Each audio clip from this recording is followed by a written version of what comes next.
आजाद भारत के 75 सालों के इतिहास में पिछले 1.5 दशक को देखा जाए तो हमारे देश की महिलाओं के लिए काफी विशिष्ट रहा है। जीवन के विभिन्न क्षेत्रों में सफलता प्राप्त करने वाली महिलाएं इस दौरान देश के शीर्ष संवैधानिक पद तक पहुंचने में कामयाब रही हैं। सबसे पहले 2007 में श्री प्रतिभा देवी सिंह पाटिल इस पद पे पहुंचने में कामयाब रही। ये दूसरा मौका है। 25 जुलाई 2022 जब हमारे देश के शीर्ष संवैधानिक पद पर दूसरी बार कोई महिला पहुंची और एक खास बात रहा, वो महिला एक आदिवासी समुदाय से आती हैं। एक आदिवासी समुदाय के महिला का देश के शीर्ष संवैधानिक पद पर पहुंचना यह हमारे देश की लोकतांत्रिक परंपरा का एक सुंदर मिसाल पेश करती है। आज उनके बारे में हम सुनेंगे। इस महिला का नाम है द्रौपदी मुर्मू। दूसरी महिला राष्ट्रपति बनी, साथ ही प्रथम आदिवासी महिला राष्ट्रपति बनी। द्रौपदी मुर्मू जी का जन्म उड़ीसा के मयूरभंज जिले के एक छोटे से गांव बैदापोशी में हुआ। वो एक संथाल आदिवासी परिवार में जन्मी। उनके पिताजी का नाम बिरंची नारायण टूडू था। उनके दादाजी और पिताजी दोनों ही प्रधान रहे अपने समय में।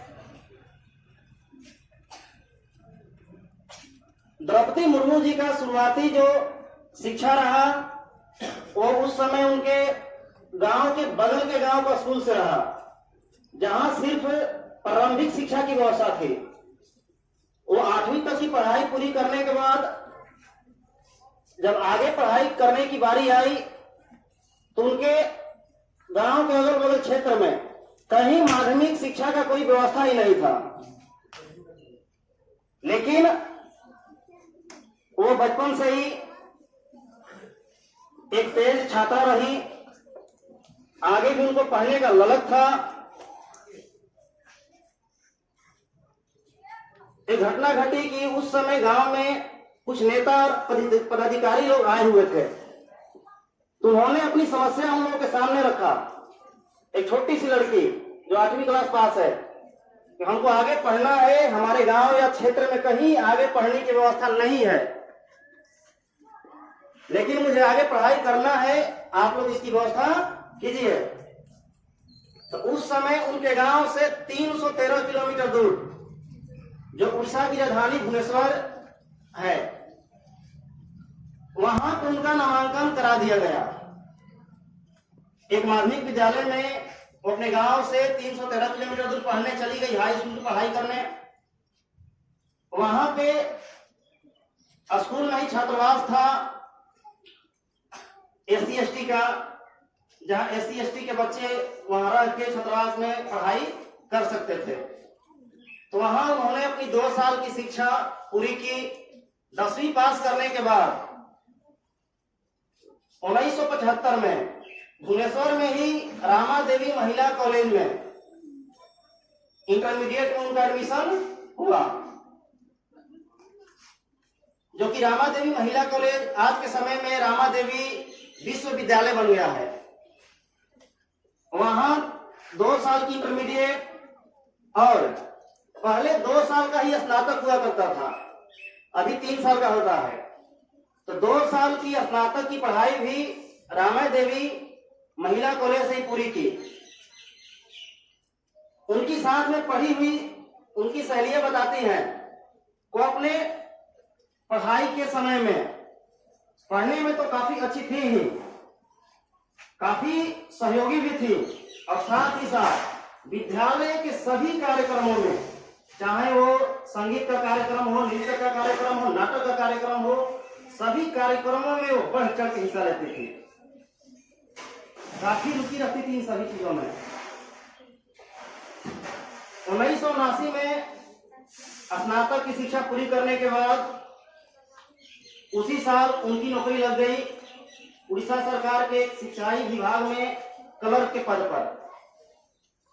क्लर्क के पद पर उन्होंने कुछ समय तक नौकरी किया। इस बीच उनकी शादी हुई श्याम चरण मुर्मू, जो उनके पति हैं, उनसे शादी हुआ। शादी के बाद 3 संतान हुए उनके, 2 बेटा और 1 बेटी। चूंकि परिवार बड़ा हो गया, छोटे बच्चे थे, जिम्मेवारियां थी, तो उन्होंने अपनी नौकरी को छोड़ दिया और सारा ध्यान अपने बच्चों के शिक्षा पे दिया और रायरंगपुर चली गई। और वहां पे ही अरबिंदो सोसाइटी द्वारा संचालित एक विद्यालय में निःशुल्क अध्यापिका का कार्य करने लगी। बिना पैसे का वो विद्यालय में जाके बच्चों को सिखाती थी। तो 1997 में वे रायरंगपुर के ही वार्ड नंबर 2 से नगर पंचायत के चुनाव में लड़ी और वहां अच्छे से जीत हासिल करते हुए पार्षद के पद पर रहते हुए काफी अच्छा कार्य किया। उनकी लगन और मेहनत का परिणाम रहा कि 3 साल बाद ही वर्ष 2000 में भाजपा ने उनको अपने पार्टी से 2000 में उड़ीसा में होने वाले विधानसभा चुनाव में रायरंगपुर से ही अपना उम्मीदवार घोषित कर दिया और वो काफी अधिक मतों से उस विधानसभा चुनाव में जीत हासिल करके वो उड़ीसा के विधानसभा भवन पहुंची।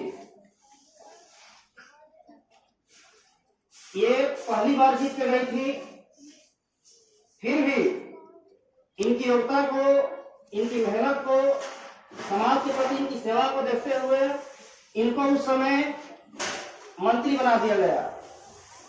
2000 में ही वाणिज्य और परिवहन मंत्री का पद इनको दिया गया और कुछ समय के बाद इनको मत्स्य और पशु संसाधन मंत्रालय का पद भी दिया गया। 2009 तक लगातार ये 2 बार रायरंगपुर विधानसभा से जीतकर और विधायक रही। अचानक से उनकी जिंदगी में कुछ दुखद घटनाएं घटती हैं। ये समय 2009 से शुरू होता है, जो कि एक महिला के लिए, एक मां के लिए काफी असहनीय हो सकता है। वर्ष 2009 में उनके पुत्र, जिनका उम्र 25 वर्ष था, अचानक से असमय वो सोए हुए थे रूम में। सुबह जब लोग देखे तो मृत अवस्था में पाए गए। जवान बेटे का मरना एक मां के लिए काफी दुख भरा है। इस दुख की घड़ी में वो टूट से गई। आगे वो जीवन में क्या करे कुछ समझ नहीं पा रही थी। तभी उनको कुछ लोगों ने अध्यात्म से जुड़ने की सलाह दी। वह अध्यात्म से जुड़ी और समाज के कार्यों को करती रही। अधिकतर समय घर से बाहर व्यतीत की। वो सुबह निकलती तो रात के 9-10 बजे घर पहुंचती। पूरा समय घर से बाहर रह के ही किसी न किसी के कार्यों में, किसी की सेवा में लगी रहती। वो अपने आप को संभाली। 4 साल के बाद वर्ष 2013 में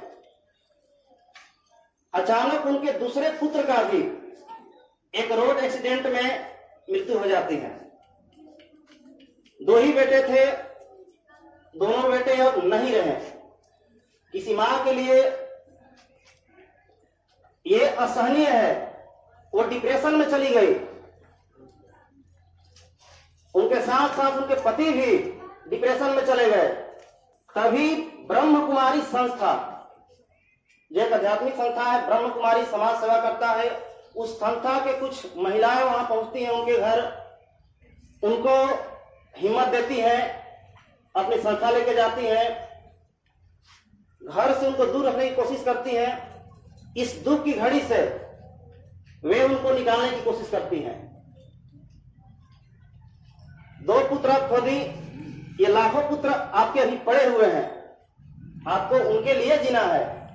ऐसी कुछ बातें उनको अंदर से हिम्मत दी पुनः इस दुख की घड़ी में लड़ने की, और वो अपने आप को कुछ मजबूत किया।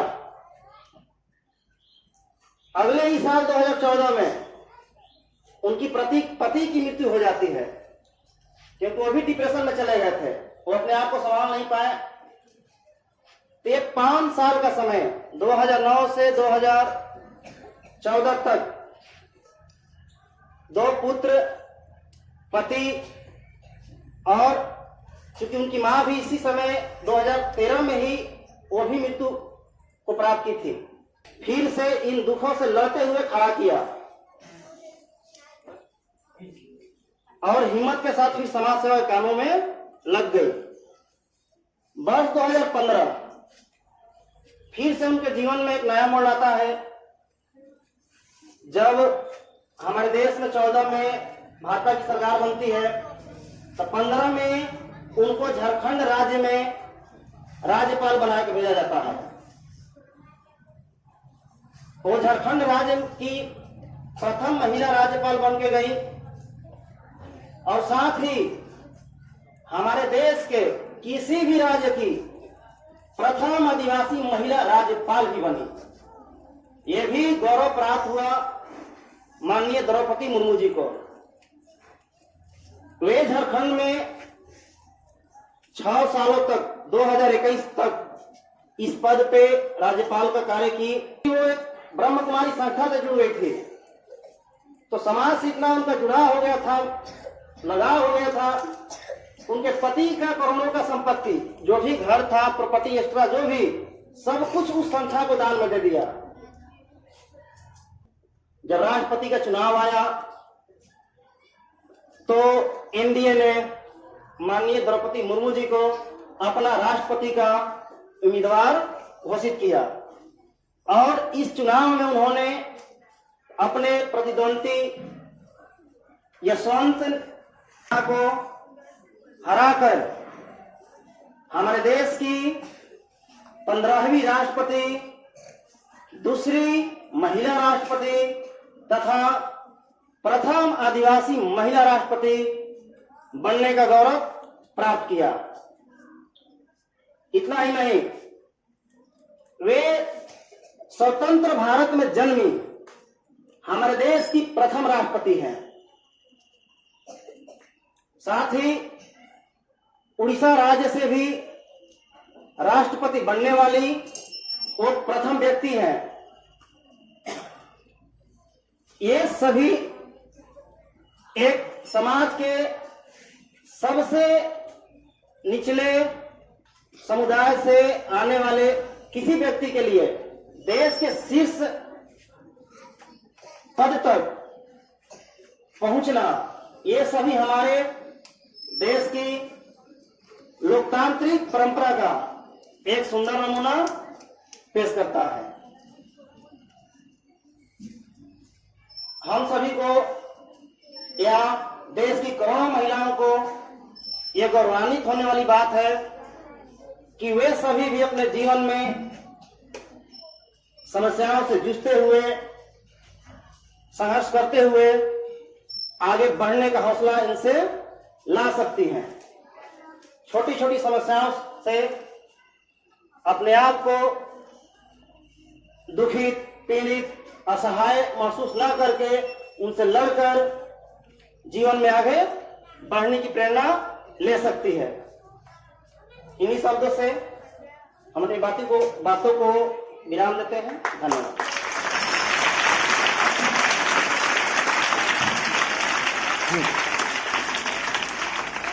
ला लो ला लो ला लो।